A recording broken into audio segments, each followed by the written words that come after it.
Kingdom Hearts Melody and Memory is an interesting game to talk about. On one hand, it shapes up the rhythm game experience that Square Enix's theater rhythm games had to try and make one that combines the active battles of Kingdom Hearts and its great music with rhythm game mechanics, and ends up creating a rhythm game that can have fun moments if you don't mind its controls. On the other hand, the amount of controls make it less focused on rhythm and more on figuring out which button to press as quickly as possible, making the balance of keeping rhythm and timing one that is harder than other rhythm games, especially with the way its buttons are mapped. But it is possible to have fun with this game. After getting the hang of it, it just takes a bit of getting used to. And if you love the Kingdom Hearts soundtrack, you might be more inclined to do this and celebrate the soundtrack like this game is intended to do. But for those looking for a great new spin-off to play that lets you strike the perfect balance between satisfaction and enjoyment, but the price of this one with its shortcomings, it's not something I'd personally recommend against other JRPG spin-offs and other rhythm game options.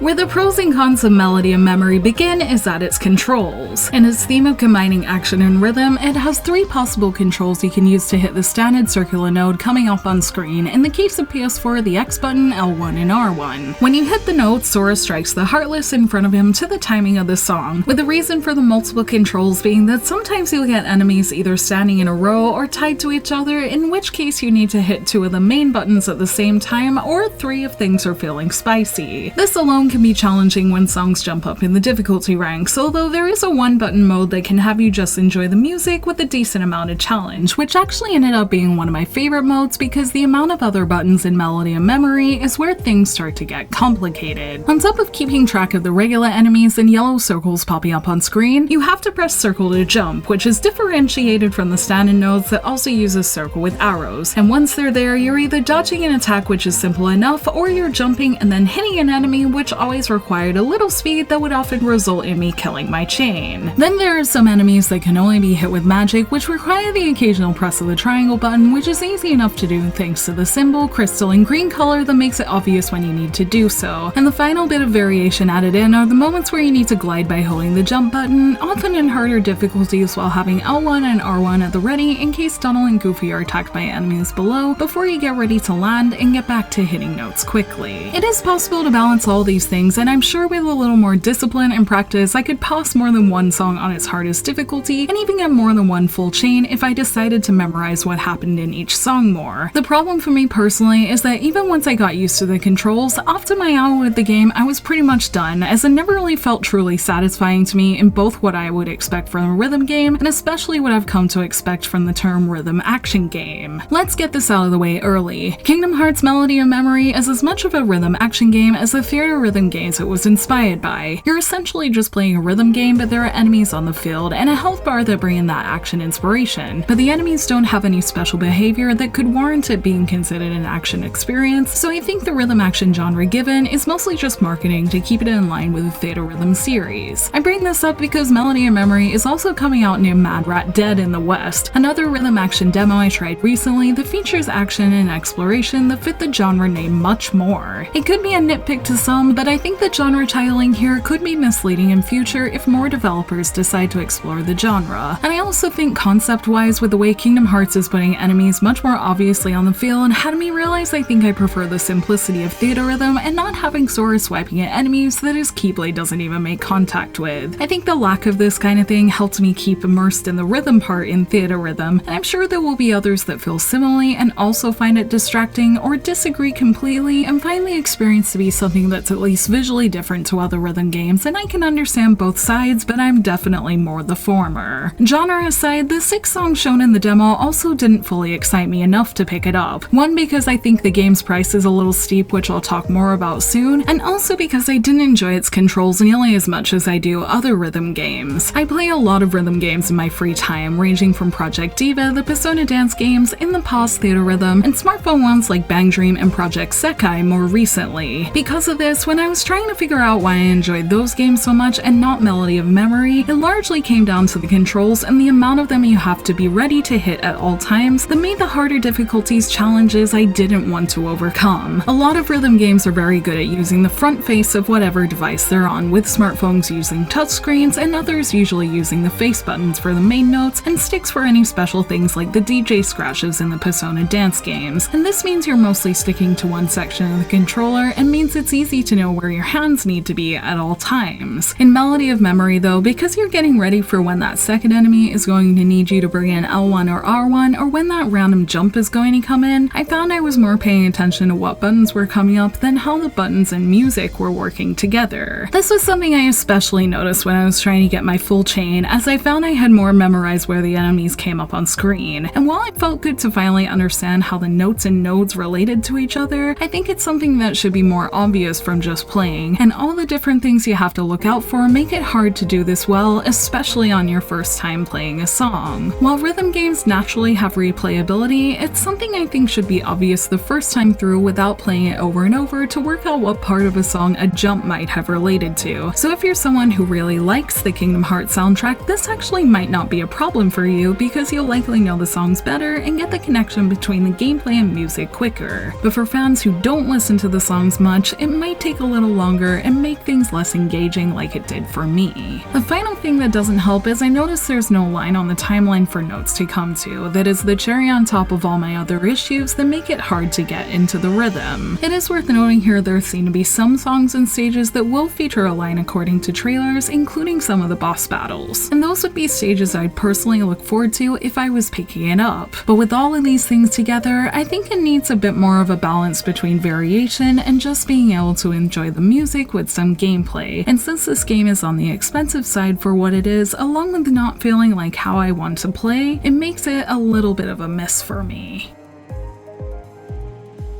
The final thing I want to talk about with this game is the price, something I usually don't like talking about because I'm someone who will usually pay most standard prices for a game as long as it's good. But seeing the price of this experience was something that put me off it more, and on top of all my feelings about the controls, it made it a definite no for me right now. Melody of Memory is kind of an experiment for Square Enix, as it's a step away from their more traditional theater rhythm gameplay that many people know and love, and also from the gameplay of Kingdom Hearts, so I just can't understand why this new type of gameplay that's supposed to have a 10-hour main campaign ends up being $60 and $90 in my home country of Australia, the price of many 50 to 100-hour JRPGs that people know and love, including Kingdom Hearts. I know Kingdom Hearts is a big franchise that probably has a good amount of guaranteed sales in it regardless, but this game is essentially a lot of Kingdom Hearts assets put together to retell the story and add a little bit of new content in a musical way to celebrate the series. And since it's mostly celebrating and not promising a new full story, I really don't get why they're charging full price with no special costumes or remixes and just the Kairi content alongside gameplay that will probably be quite hit or miss to most Kingdom Hearts fans. If you think it looks fun and can get past the price, then great, but in my opinion there are better rhythm games that you can get that either have more new content to unlock for the same price or don't charge anything at all. And because of that, this would be one I'd be much happier to pick up on sale, and I wonder if others will feel the same way. I am thankful the demo could let me try it for free though, and would encourage anyone interested to try it that way to see if it's for you or not before dropping the money on this one. It's thanks to that demo I don't feel bad about giving my money to Yakuza next month instead, and can feel good about getting it later if I ever do. So to end on a positive, at least they're letting people try it for free and make up their minds that way, and I hope whether or not you pick it up, this demo can make you feel good about your decision either way.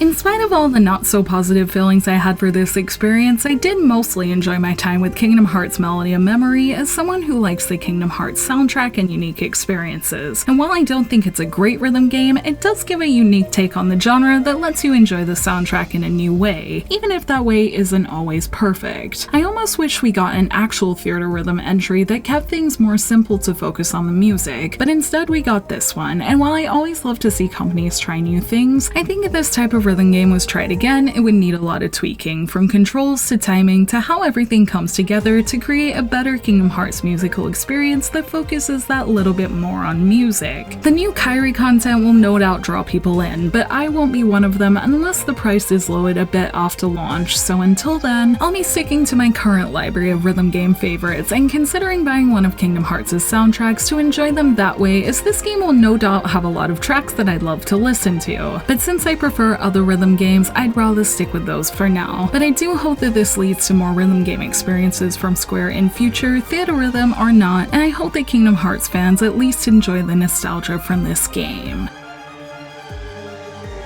Thank you for watching this video. Let me know in the comments below if you tried the Kingdom Hearts Melody of Memory demo. If you have, what did you think of it? And will you be picking up this game? You can like and share this video if you enjoyed it, subscribe to my channel for more JRPG content like this, and ring that bell to get notifications on whenever I post so you don't miss a thing. You can check out more videos here, and you can find me on social media on Twitter, Facebook, and Instagram, all at JRPG Jungle. Links to those will be in the description below, and until next time, thank you, bye!